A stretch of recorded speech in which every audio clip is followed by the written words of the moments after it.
All right, TransJoy friends and family. I am Andrew, and I'm one of the co-founders of TransJoy. I'm Adam, and I'm the other co-founder of TransJoy. Yeah, so this is our first attempt at just kind of recording a conversation. One of the things that we've been talking a lot about between Adam and I is uh, this constant need for community, and we've been bouncing the idea around of putting a podcast together and having a regular tempo of content to put out there and just conversation to share with everybody. A regular connection to the community. Yeah. So this is our first shot at that. I guess the first thing that we should probably intro with is what TransJoy, the organization, is all about. May I do that? Sure. Can do that. TransJoy. We started TransJoy almost exactly a year ago, so that's timely. Really, it's the brainchild of you and I, that we noticed a need for community engagement that is so vital to our growth and our acceptance of ourselves as trans men. And we just kind of jumped in both feet and asked the community what they needed. Some of that is about grant funding and what we're calling trans care grants, just to help out our community in whatever way that we can.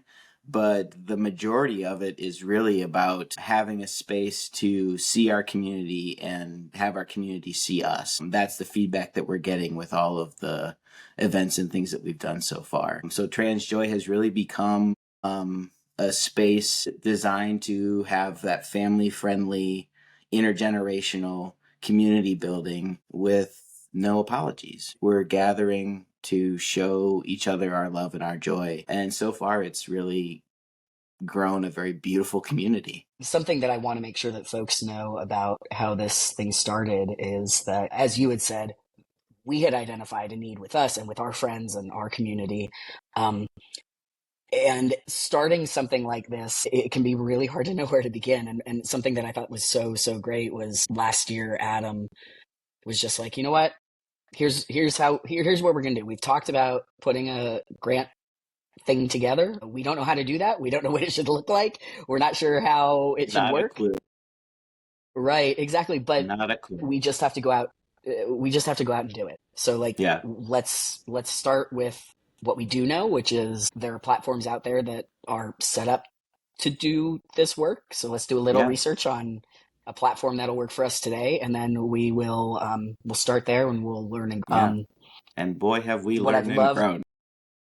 Exactly. I was just going to say that. What I've loved about this process is that we both come at it from the same perspective in terms of, like, what's the minimum thing that we can do to make a little bit of an impact on just somebody, and keep our ears and eyes open for other spaces that we don't necessarily represent. We have good guesses based on what it is that we need, but there's a whole lot of other folks out there, and our community is so diverse, and that means there are different things that different folks need. But I think what it ultimately we are learning that it comes down to is a basic baseline need for community and for each other. And like we've talked about for years, right? There's an ease of conversation and knowing among our trans non-binary siblings, right? We can be in community together, and it takes a little weight off, and we all deserve that. We all deserve to be seen that way, and especially early in transition, and oftentimes even well into our transitions, we get ourselves very isolated for protection. And I think that's why we are working so hard with TransJoy. We're a 501c3. We've done, and I'm very proud of that in the course of a year, honestly. Absolutely. That was a lot of work. And to get that all together and done, we're doubling down that this community needs to be seen and needs that love from each other now more than ever. Yeah, and something else that we've talked a whole lot about is that we also know that there's a lot of really good organizations out there doing other work in this community. Yeah, good point. We've been doing a lot of work to network with some of those. I shouldn't say some of those organizations, as many organizations as we can. The thing that Adam and I feel best equipped to help address is sort of the a little bit of the social component of what it is to be in the Yeah. trans community. I think it's like we've been talking about that we understand that there's a fight that needs to be fought. That is, and it's in parallel Yeah, to us giving ourselves and our community space to heal and be. yeah, And and we recognize that when we're in this fight, and the trans community has been in this fight for generations, it bears us down again and again and again. And there's a lack of that exposure to the positive and the joy that it is to be yeah, trans, and it is to be in the trans yeah, community. And that's what our organization is going to focus in on, or is focused on. And to your point, it takes nothing away from all of the other things that need to happen. no, no, We could have 50, 100, 500 trans organizations in Atlanta alone and not even touch the need. yeah, agreed. Yeah, yeah. So the big thing that we're trying to focus in on is creating intergenerational spaces where Mm-hmm. trans, non-binary folks and the people that love us Mm-hmm. are welcome to come play, come exist, experience joy together. And the benefit of that for every single one of those identities within our community is being able to see the best of each other reflected back at us. And in that, I have a belief, and I know, Adam, you and I share this because we've talked a lot about it, that empowers us as individuals. It reminds us that there's a reality outside of the narrative that has continued to be blasted for, anytime the spotlight has been on the community. There's a different narrative that is the reality of our existence, and that is one of love and joy and kindness and acceptance and beauty and talent and smarts. And I mean, I could go on and on and on. So yeah, we're really just trying to create a space for all of that. And we'll continue to learn and listen to what our community needs and what the space needs to be for the community. And we'll continue to respond to that. It's as simple as, if someone loves you, they're welcome to be with us. We want that Yeah. vast of a community around us. And especially now, right? This is about creating a world that sees us and loves us and wants us there. And that includes all of our allies, family, friends. Very importantly, Yeah. includes all of our Yeah. allies, family, and friends. It must include. One quick note that Adam and I have talked a whole lot about, we'll always be very intentional about making sure that when we're having events and when we're inviting people to be in community physically with each other, we're always going to do our best to make sure that we can make the space as easy for you to enter into and be comfortable with as quickly as possible, as because we know that like showing up in a space, especially for the first time, can be difficult, can be hard, it can be scary, especially if you're coming by yourself and you're not sure what to expect. So just know that if you haven't joined us yet and you want to join us, we are going to welcome you very intentionally. We're going to make sure that you're not by yourself if Yeah. you don't want to be, and we'll get Yeah. you included right away. The beauty of our trans community, our entire community is so vast, right? If you have Yeah. small children, we have trans parents with small children. If you're a Mm-hmm. young trans person, we have parents with trans kids. Yeah. If you're a grandparent that just really wants some grandparent time, Yeah. all of those people show up to these kinds of events, and that's what we want.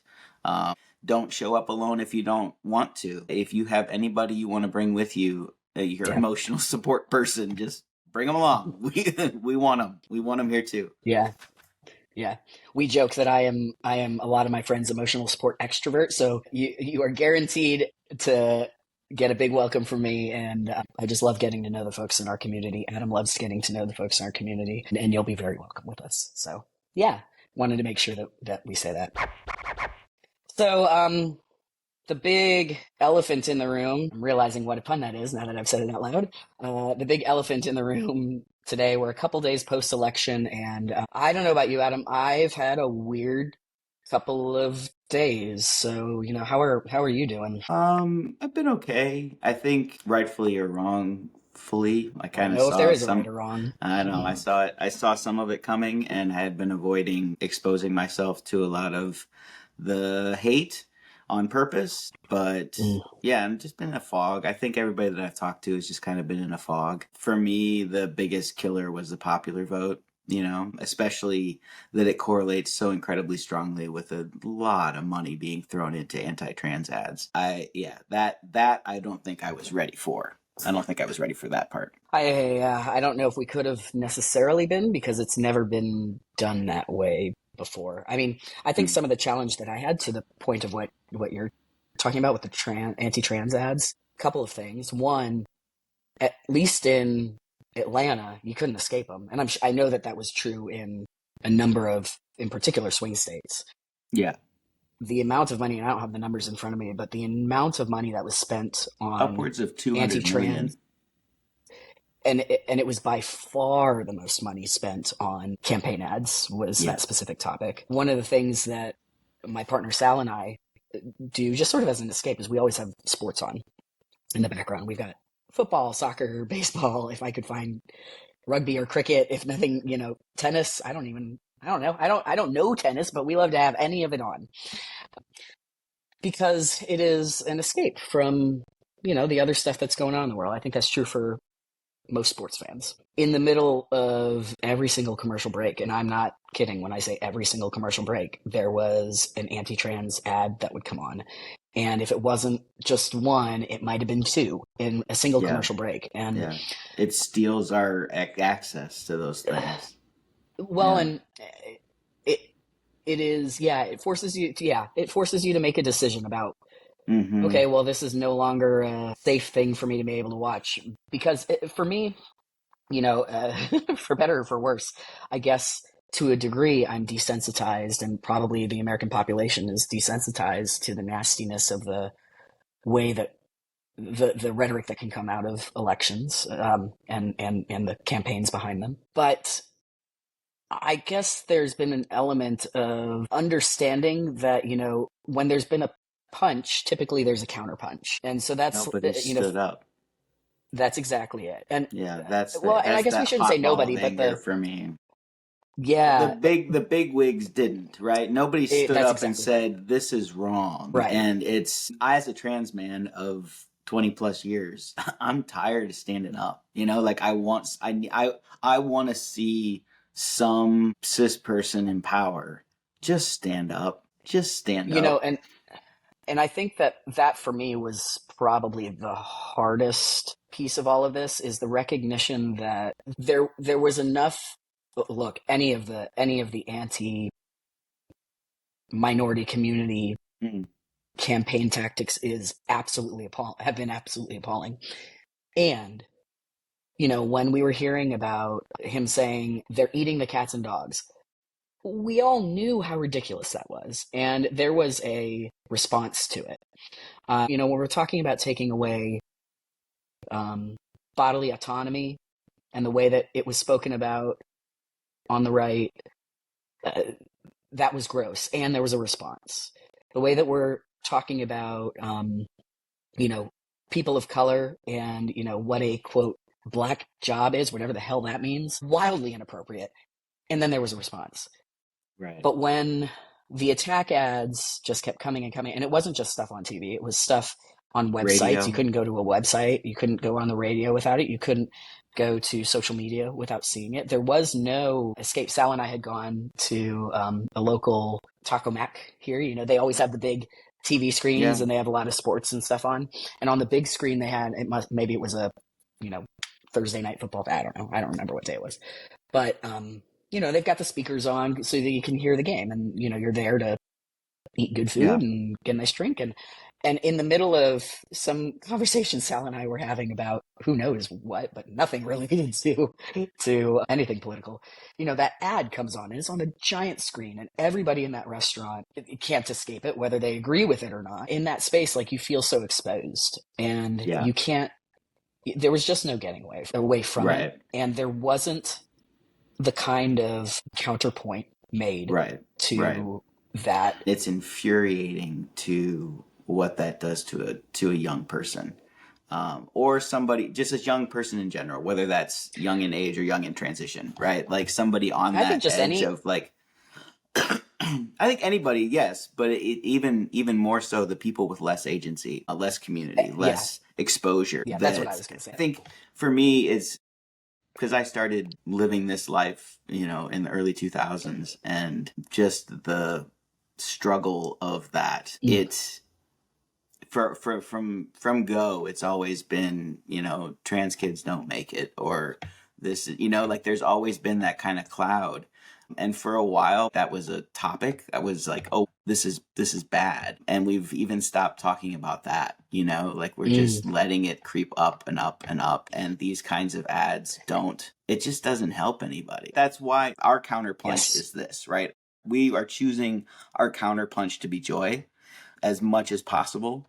Where Yep. our goal is to create this kind of space where we can talk about what it is to be trans and the hard stuff too, but we can just highlight the love and joy that we have, because this is an amazing community. I got a haircut the other day from Remind us who Joe is Joe for Joe anybody that doesn't know Wilson. Joe. Joe Joe Wilson. They're at Disco Salon. They are lovely people. We were talking, and he was saying that, the only people not hating on us are us. And I think that's a really great highlight for this Mm, community. That says a lot about who we are as a community. We yeah, know how amazing we are, and it's easier to see when we're all together, and that yeah, gives us a little bit of energy to take on everything else. And that's as yeah, simple as what we're trying to do, is monumental and simple. Right? yeah. How hard can it be? How hard can it be? How It's hard, fine. how hard can it be? It seemed easy when we started. Now, one of the things that I've been thinking a lot about in the last couple of days as well is, you know, when it comes to the election and the count, the vote count.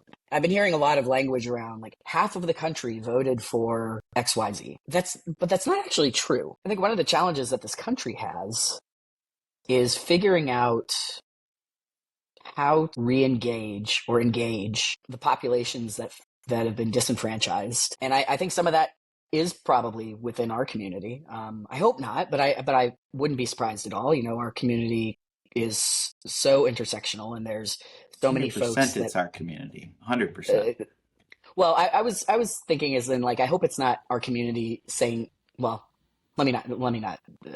Yes, it wasn't half of the country that voted that way. It was a fraction of the country that even voted, which to me means that there's a real opportunity to build engagement and empower people and help folks understand that they have a voice, their voice matters. I think my way of feeling like we can positively influence that is that community building. There are other people like you.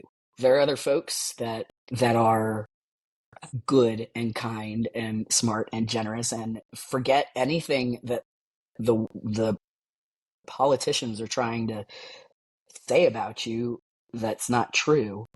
You do have this community, and we are Yeah. valuable and valid. And in the same way that, like, I keep saying that, like, TransJoy is the next step. We're not willing to have the argument about whether or not we exist. We're not willing to have the argument about whether or not we deserve rights. We are here. Like, fine, great. We're here to be there for each other and take that agency back, in a way, take it away from those politicians and those people in power, because they're showing us that they're not going to stand up for us. And Yeah, hopefully that changes, obviously.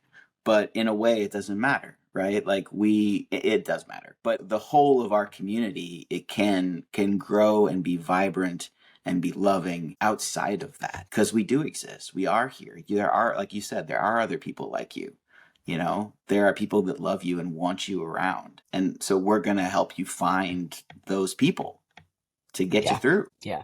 And my hope is that one of the outcomes of that. I mean, I'm hoping for a million utopian Right. outcomes, of course, but my hope that is that one of the outcomes is that we feel more engaged and we Yes. feel more empowered, Mm-hmm. and that we recognize and put value behind our multitude of voices. And that is the thing that it's going to take to continue to move the community forward, to move other communities forward. Yeah. If we do well, everybody else is doing well around us. Amen to that. There's there's just so much opportunity, I think, for us to continue to build each other up and empower each other. And as a reminder, when Adam and I say the word community, we mean trans, non-binary people and the people that love us. It is not Yes, just the trans it folks. has It is to. not It just the has to be. non-binary. It has Right, to be. right, And to right. that end, how about we do a little plug for our next event? So our next social event is going to be for Trans Day of Remembrance. We're doing it the Sunday after, so it'll be the Sunday before Thanksgiving, November 24th, 2 to 5. We're going to have a picnic, some field activities, field day activities, a clothing swap, a book swap, and then we'll have a little memorial. So I think that it's that same idea that we've been talking about, this whole evening, that we can honor that joy and some of that sadness, but we can bring that past with us into the future, and it can be something that builds us up. That's how I view it. That's how I believe in it, and I'm excited to share that with you all. Yeah, we're super excited. We've had great turnout at the last few events, so we would love to Mm-hmm. see as many of you as can make it. We'll post the location and more Mm-hmm. information about that on our socials. If you follow us at TransJoy USA on Instagram, and I believe it's at TransJoy USA on Facebook as well. Um, you'll find the information there, and we'll be plugging that over the next couple of weeks. And the event is entirely free. Yeah, all of our events are free. Our goal is to make everything as accessible to, again, a multi-generational, diverse community. So any way that we can get you there, we would love to, because we love having you. So the last part of this podcast is really always going to be us sharing what our moment of joy of the week has been. So, Adam, I'll ask you, what has your moment of joy been this week? My moment of joy. Well, for me, it was Day of the Dead this last weekend, and Right. so that is always going to be a spot of joy for me. And for me this year, my dad flew in and helped me cook, which was it's always lovely. His family owned a Mexican restaurant for a long time, so cooking is important to us.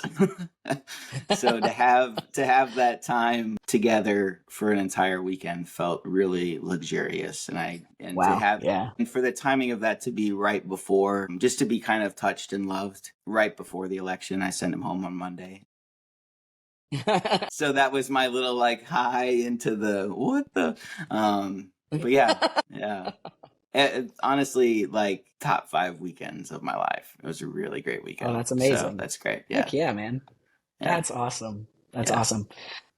My joy has really been in the conversations that I've had with my community, including this conversation, that help ground me back into my body, Yeah. into the Yeah. moment right now, gets my lizard brain under control, where I don't have to think about what the country's going to look like 4 years from now. I think about what my life looks like right this second, and there is a lot of beauty in it, even with the anxiety that comes along with all the stuff that we've been talking about. Look, I know the next little bit is going to be tough. We're gonna have some difficult days. There's no question about that. I don't think that that's any different in any part of life. And Yeah. right now, when we are collectively experiencing a difficult thing as a community, there's a real opportunity for us to unify and Yeah. get to know each other better and love each other better and show up better. And there's something really beautiful in that. And I hate that I hate the other side of it, but Right. so we lean into the beauty. We lean into the community. We lean into the love, and in that there will be moments of joy. Take a step away from the shame and the the fear of it, the isolation of it, because that's the rhetoric from somewhere else. Yeah. That's not your people. That's not your community talking to you. Yeah. It's not your heart. It's not. It's That's not. right. That's right. Yeah. So that's been my joy. And Nice. I'm really proud of the fact that our community can do that for us. Right. Yeah. I mean, we've said multiple times that our community is so bright and beautiful and talented. We're lucky. I think we're lucky to be in this community, and Agreed. we want you to join us in it. Yes. And, just by existing at some stage, other folks are going to catch on. Yeah. Once you get to know who we One are of as human us. beings. Yeah. Yeah. Yeah. Yeah. I guess we'll close out by saying we love you. Your Yes. existence matters tremendously to us, and you are not alone. If you are feeling anxious, if you are feeling, anything about, you know, this, If you can this, identify the feelings rolling around in your body. that's funny because Adam and I talk a lot about how I've been working on that for myself. As I've said before, shout out to my therapist. Right. And some of those are my friends as well. Mm. If take a minute, it's okay to feel the feelings. It's necessary to feel the feelings, and don't hesitate to reach out to us. Don't hesitate to reach out to a loved one. Don't hesitate to reach out to somebody you may not know, but you can see is having a tough day. Sometimes I'm telling you, that can be as uplifting as anything. So if you need anything, hit us up, and we're always going to stand with you. Trans-joy.com. All our contact stuff is there. That's right. Yeah. All right. Well, thanks, y'all. Love you tons.